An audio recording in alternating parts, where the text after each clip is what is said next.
I have a few things I want to say about the debt ceiling debate. And if you guys subscribe to this channel and you watch this channel, then you know how I feel about all of this.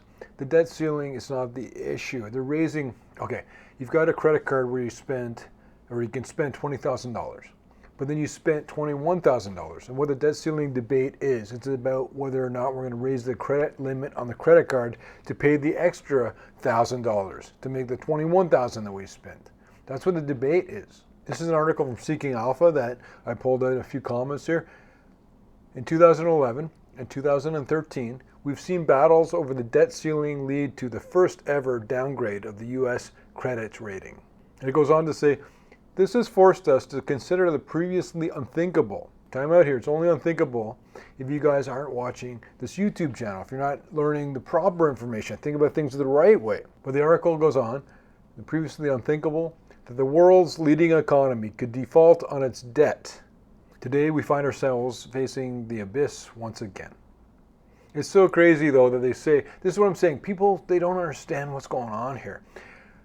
The article says, the previously unthinkable, that the U.S. could default on its debt. It's defaulted on its debt plenty of times already. I did a video about this a while back. If you guys watched it, you would have seen. Also, we owe a bunch of money to Vietnam after the Vietnam War, part of all the things that happened at the end of the war that we never paid just because we don't have to. We're defaulting right now by inflation. If your dollar can buy a lot of stuff and then they drive down the price or the value of the dollar so you can only buy a little bit of stuff, that's a hidden default. It's not an obvious default, it's a hidden default. The money you have, just by doing nothing, put it on your desk, let it sit there, it will slowly melt like ice. That's a default through inflation. But I pulled up a couple of really cool charts. These are both from the Peter G. Peterson Foundation. And this first chart is since 1959, to avoid a default, how many times has the debt ceiling limit been increased? You've got a credit card, you can spend $2,000. And then you say, okay, we're going to spend $22,000. Then you say we can spend $24,000. And that's what they're doing. They're just ratcheting it up to the point where you're like, now I can spend $100,000 on this credit card. They've crisis averted that whole way.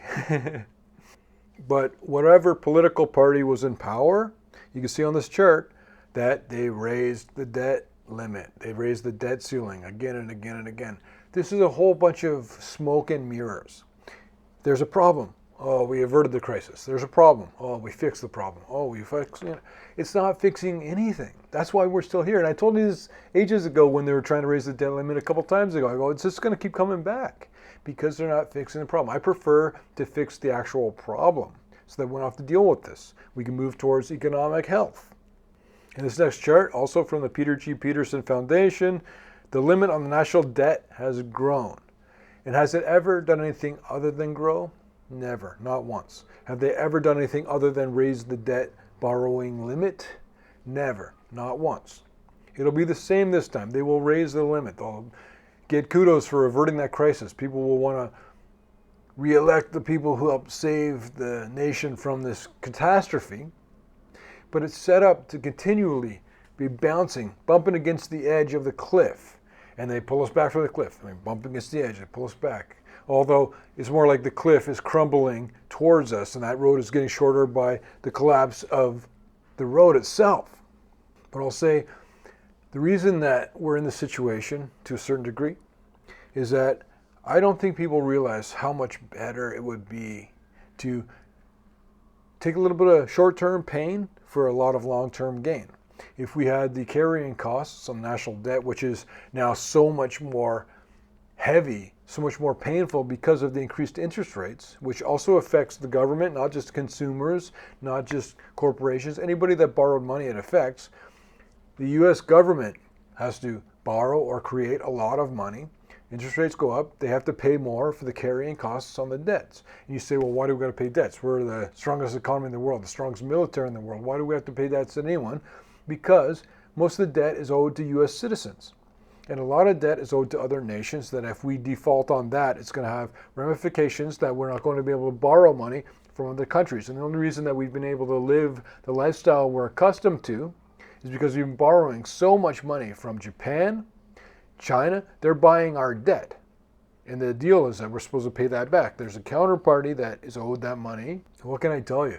It's actually not at all complicated. Just put in the perspective of your unemployed uncle. He's got a credit card. He's living off a credit card, but he's not making enough money to pay the credit card off, let alone the carrying costs. But just I would encourage you, if they raise the debt ceiling, when they raise the debt ceiling, I would encourage you to not think of it like a problem's been solved or that a crisis has been averted. It hasn't.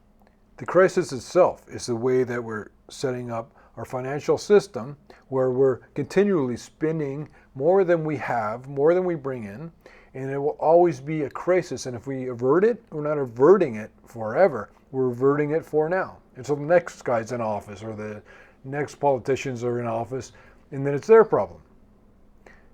We're basically going to put this on the shoulders, I used to say, of our grandkids. Until now I realize that we are the grandkids. Please understand that nothing in this video is intended as personalized trading advice for you. If you'd like to see our world famous stock picks, plus all the questions and answers that I have with a lot of the lifetime subscribers that goes in the newsletter, all of that, it's in the newsletter, the Peter Leeds newsletter.